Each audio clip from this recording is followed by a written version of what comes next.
আসসালামু আলাইকুম ফ্রেন্ডস, অ্যাডোজেট শিক্ষায় আপনাদেরকে স্বাগতম। আপনারা সবাই কেমন আছেন? আশা করি সবাই ভালো আছেন। বরাবরের মতো আপনাদের সাথে আছি আমি সাইফুল ইসলাম। চলে এসেছি নতুন একটি টিউটোরিয়াল নিয়ে। সো আজকে আমরা জানবো আপনি আজমপুর থেকে হরসপুর যেতে কোন কোন ট্রেন রয়েছে, সেই ট্রেনগুলো ছাড়ার নতুন সময়সূচি, বন্ধের দিন এবং গিয়ে পৌঁছাতে কতক্ষণ সময় লাগবে বিস্তারিত। তো আমি যদি আপনাদেরকে ট্রেনের সময়সূচিগুলো বলে দিই, আপনি আজমপুর থেকে হরসপুর যেতে প্রথমেই যে ট্রেনটি রয়েছে সেটি হচ্ছে জয়ন্তিকা। জয়ন্তিকা ট্রেনটি আজমপুর থেকে ছাড়বে দুপুর 1টা 39 মিনিটে এবং এটি হরসপুর গিয়ে পৌঁছবে দুপুর 2টা 4 মিনিটে। মঙ্গলবারের দিন এই ট্রেনটি বন্ধ থাকে। এরপরে রয়েছে কালনী। কালনী ট্রেনটি আজমপুর থেকে ছাড়বে বিকাল 5টা 14 মিনিটে এবং এটি হরসপুর গিয়ে পৌঁছবে বিকাল 5টা 34 মিনিটে। শুক্রবারের দিন এই ট্রেনটি বন্ধ থাকে।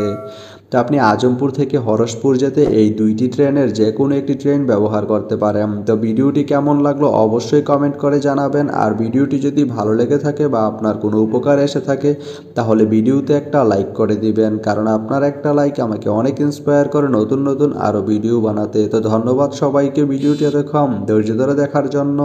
ভালো থাকবেন, সুস্থ থাকবেন, অ্যাডোজেট শিক্ষার সঙ্গেই থাকবেন।